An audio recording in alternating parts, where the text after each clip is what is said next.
அன்பார்ந்த முருக பக்தர்களுக்கு வணக்கம். நான் ஜேஎம்எஸ்கே கோபி.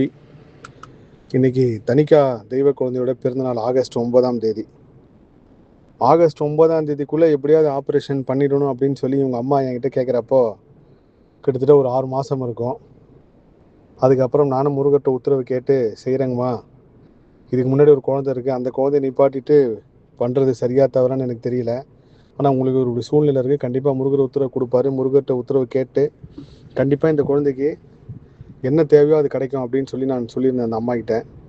அதுக்கப்புறம் நாட்கள் கடந்து போக போக உத்தரவு கிடச்சி இந்த குழந்தைக்கு வந்து ஆகஸ்ட் 9 கண்டிப்பாக முருகர் நடத்தி கொடுப்பாருன்னு நான் ஒரு வாக்கு கொடுத்தேன், முருகரை நம்பி கொடுத்தேன். அதே மாதிரி ஆகஸ்ட் 9 முன்னாடி இந்த குழந்தைக்கு நல்லபடியாக ஆப்ரேஷன் முடிந்து நாளைக்கு ஆகஸ்ட் 10 வந்து இந்த மிஷின் ஃபிக்ஸ் பண்ணுறாங்க.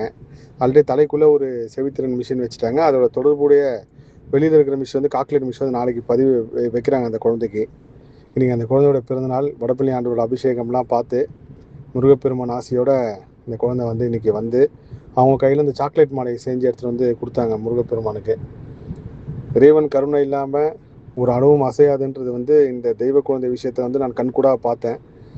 இந்த தெய்வ குழந்தை ஆப்ரேஷன் நடந்த அன்றைக்கி நான் மருத்துவமனையில் போகிறப்ப எனக்கு நடந்த சிறு விபத்தாக இருக்கட்டும், அது எல்லாமே ஏதோ ஒரு வகையில் இன்னாருக்கு இன்னார் என்று எழுதி வைத்தானே தேவன் என்ற ஒரு வாக்கியம் சொல்லுவாங்க. அந்த மாதிரி இந்த குழந்தைக்கு ஹெல்ப் பண்ணுறதுக்கு நம்ம பிறந்திருக்கோம். நான் மட்டும் இல்லாமல் இந்த குழந்தைக்கு ஹெல்ப் பண்ணவங்க எல்லாருமே அந்த பிறப்போட தொடர்போடு தான் பிறந்திருக்காங்கன்றது வந்து கண்கூட நான் பார்த்த உண்மை. ஏதோ ஒரு பூர்வீக பந்தம், ஒரு சொந்தம் இருக்கிறனால தான் நம்ம இந்த பணியே எடுத்து செஞ்சுக்கிட்டு இருக்கோம். இறைவன் நம்மளுக்கு இதை கொடுத்தாருன்றது நான் பல தடவை உணர்ந்திருக்கேன். இன்றைக்கி அந்த குழந்தைய வாழ்த்திட்டு இந்த குரல் பதிவு செய்கிறேன். இந்த குழந்தைக்கு வந்து கரெக்டாக ஆப்ரேஷன் பண்ணுறப்பயே நான் வந்து பாண்டிச்சேரி காலாப்பட்டு முருகர் கோவிலில் ஒருத்தர் வந்து சந்திக்கிறாரு. நான் வந்து அவர் ரொம்ப தயங்கி பேசுகிறாரு. அப்புறம் நான் என்ன வேணும்னு கேட்டோன்னே அப்புறம் அவர் வீட்லேயும் ஒரு தெய்வ குழந்தை இருந்து கிட்டத்தட்ட இந்த சுமலதா அம்மாவோட பேச்சு மாதிரி அவரோட பேச்சும் இருந்துச்சு. அந்த அப்பாவோட பேச்சு இங்கே தாய் வந்து பேசுனாங்க, அங்கே தந்தை வந்து பேசினார். ஐயா, இந்த மாதிரி ஒரு விஷயம் 16 இந்த குழந்தைக்கு வந்து ஆப்ரேஷன் பண்ணணும், ஒரு பெரிய நெருக்கடியான ஒரு சூழ்நிலை இங்கே அப்படின்னு சொல்லி அந்த சின்ன குழந்தைய சம்மந்தப்பட்டு ஃபோட்டோ காமிச்சார். நானும் பார்த்தேன். அவர்கிட்டையும் நான் சொன்ன முருகர் உத்தரவு கொடுத்த கண்டிப்பாக செய்கிறீங்க அப்படின்னு சொல்லிட்டு. அதுக்கப்புறம் முருகப்பெருமான்கிட்ட உத்தரவு கேட்டு அந்த குழந்தைக்கு செய்யணும் வந்ததுக்கப்புறம் இப்போ தான் நான் வந்து ஒரு பெரிய விஷயத்த வந்து இந்த தெய்வ குழந்தை தனிக்காக பண்ணியிருக்கேங்க. அந்த தனிக்கா குழந்தையோட நீங்கள் சொல்கிற விஷயம் ரொம்ப பெரிய விஷயம். கண்டிப்பாக அது வந்து நடக்குமா நடக்காதுன்றது இறைவன் தான் தீர்மானிக்கணும். அதே சமயத்தில் இயற்கை ஒரு கணக்கு வச்சுருக்கு, இவங்களுக்கு இந்த நேரத்தில் தான் இது நடக்கணும் அப்படின்னு சொல்லிட்டு.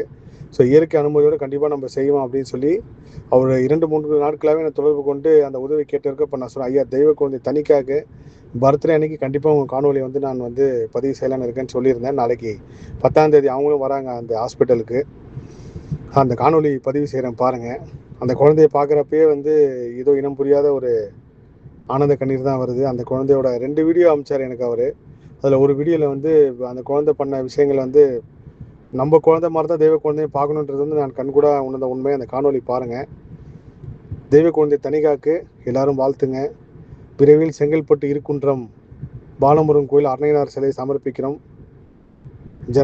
ஜூலை 12 அந்த காணொலியும் நான் பதிவு செய்கிறேன். எல்லா புகழும் முருகனுக்கே. நன்றி.